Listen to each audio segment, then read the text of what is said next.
I accidentally dropped my jade pendant into an ancient cauldron. I originally planned to reach in and retrieve it, but no matter how I tried, I couldn't reach. So I tried moving the cauldron. To my surprise, it was as light as foam, but I had no idea that my actions had caused the girl behind me to be startled and frightened. In that moment, she suddenly remembered what her grandfather had said, that the engagement he had arranged for her could help the family overcome any disaster. The funny thing was, her father had always thought of me as a useless person, believing I had no inner strength and never agreeing to the marriage. Little did he know I was born with the martial saint body. My physical strength alone made me invincible in the world, but my master, worried I might become arrogant, had always told me I had no inner power, and after 20 years of training, I was no better than the gatekeeper. I had always felt guilty, thinking I had disappointed my master. To help me hone my character, my master gave me a jade pendant and sent me down the mountain to rescue my fiancée. Unexpectedly, as soon as I left the mountain, I encountered a group of people chasing a man. Seeing the man desperately pleading for help,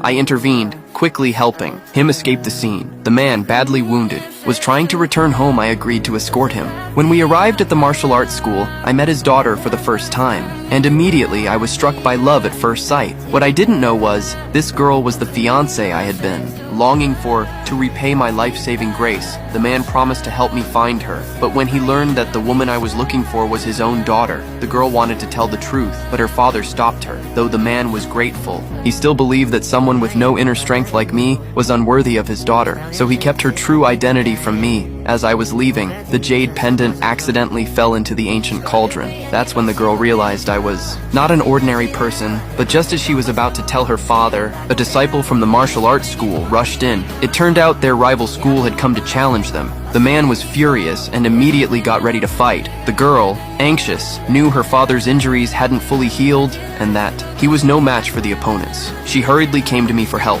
I reluctantly said that aside from being faster and stronger, I had no internal power, but seeing the sadness on her face, I couldn't refuse her request. As we ran out, we saw them bring a coffin and declare they wanted to set up a life or death duel with my father-in-law's school. If they lost, they would give up their school and abandon their martial arts. My father-in-law hesitated at first, but was provoked by their words and immediately agreed to the challenge. However, their first contestant was a young martial genius who had previously killed the eldest disciples of other sects. Everyone was scared, except for the eldest disciple who stepped forward to face him, because he had secretly made a deal with the opponent. If he deliberately lost, the rival would get the school, and the young female disciple unexpectedly. I saw through the eldest disciple's flawed moves right away. When the eldest disciple was defeated, I kindly tried to warn him, but he completely ignored me, clearly having no intention of winning. When they fought again, he didn't even make contact with the opponent's sword and